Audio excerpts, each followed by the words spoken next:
I hate my awful name. Hi, my name is Rina. Not so long ago, I changed my first and last name, and all because I did not like it and caused a lot of problems. People avoided me because they were ashamed and embarrassed to be around a man by the name of Percosrak. I'm sure you'll laugh too, but there was a tradition in my family that was stupid, but it was maintained for many generations. There was no way to break it. I was born in a family where the names of born children are chosen by their grandparents on the father's side. It was something like an expression of honor and respect. If the baby's father or mother didn't like the name, nothing changed. The elders had the last word. It doesn't matter if the child's parents like it or not.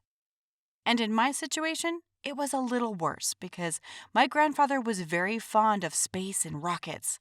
This was the generation of the Soviet Union, and I probably don't need to tell you how fanatical our old people were. So when I was born, I was named Percosrak. Percosrak is the first space rocket. That is, this is the ideal name, according to the grandfather, for the first granddaughter. Changing his name was disrespectful to grandfather, so he was terribly conservative, so the word of the elders should have been law, the execution of which required discipline and unquestioning. Well, when I was a kid, I didn't really care. I thought it was a perfectly normal name and there was nothing funny about it. My mother always called me Perry. When I went to kindergarten, everything was normal, although the teacher called me Perry as my mother.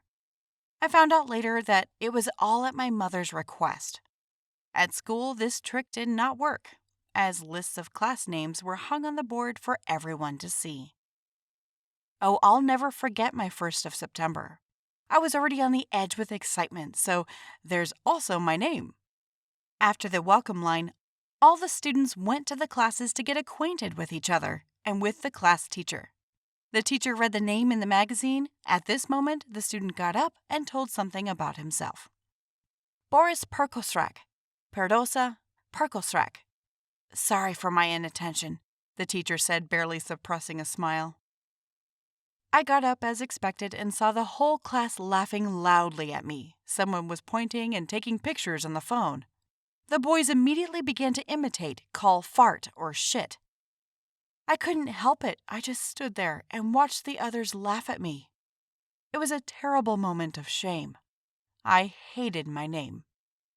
I ran out of the classroom, leaving my backpack behind. Then I quickly found a more or less hidden place in the basement of the school to hide there. I was sobbing. My first meeting, so many new guys, and I was the laughing stock before I even opened my mouth. Anyway, I didn't go back to class that day. I ran home in a bad mood and very angry. My mother was worried and asked what happened. I couldn't say a word because I was so hysterical. They were laughing at me. I hate my name.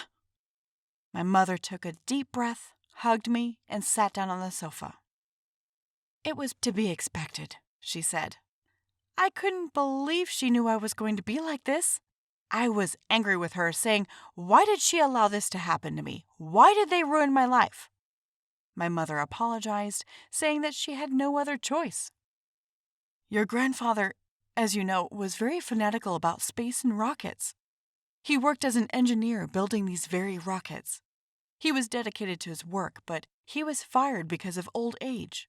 But the love remained, and then when you were born, he didn't hesitate to call you what he called you. Your father didn't dare say a word against his father, my mother said.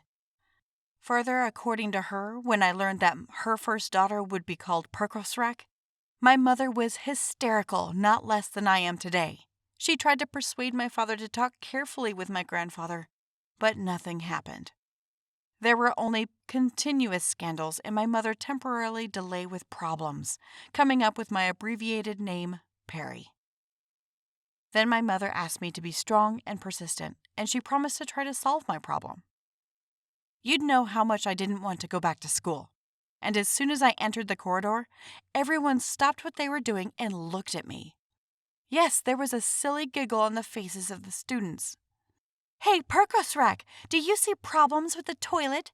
So you have that name, right? Do you like gas attacks? What will you call your children? These idiotic phrases accompanied every step until I reached my class. The teacher, meeting me, immediately apologized for the tactlessness. But her apology was just a formality, especially since I now understood it myself. I hated my name with all my heart. As time passed, the taunts became fewer, but they did not disappear. The hardest part was going through it alone, and no one was friends with me. I became a girl from the category of shame, so communication with me is contraindicated. Every day I became more and more depressed, came home, argued with my father, locked myself in my room, and generally wished I had never been born. My mother had promised to help, but so far I hadn't seen any action, which made it even more insulting. "I'm dropping out of school," I told my parents over dinner one night. "What?" my father protested. "You can't. You have to learn." I didn't stay silent this time either. We had another long, intense conversation about family traditions, respect for elders, and condescension. I reminded my father that I needed clemency now more than any of them because my life was collapsing. It's been a year and I still don't have a single girlfriend. I go to school like a loner. I don't walk in the park. I don't have fun at birthday parties. I don't visit my classmates. I don't participate in school life. I'm just a shadow. Because every time I drew attention to myself for a second, the class would throw jokes at me. After the conversation, I went to my room. Mom and Dad had a terrible fight. A week later, my grandfather came to visit us. I loved it. I loved it very much, but I couldn't accept his decision. He asked from the doorway what had happened in our family. Father smilingly pretended that everything was fine and the old man had nothing to worry about. My grandfather just shook his head, sat down in a chair, and called me. "I hear you have a problem with your name. And now tell me, my dear granddaughter, how much do you care about all this?" said the grandfather.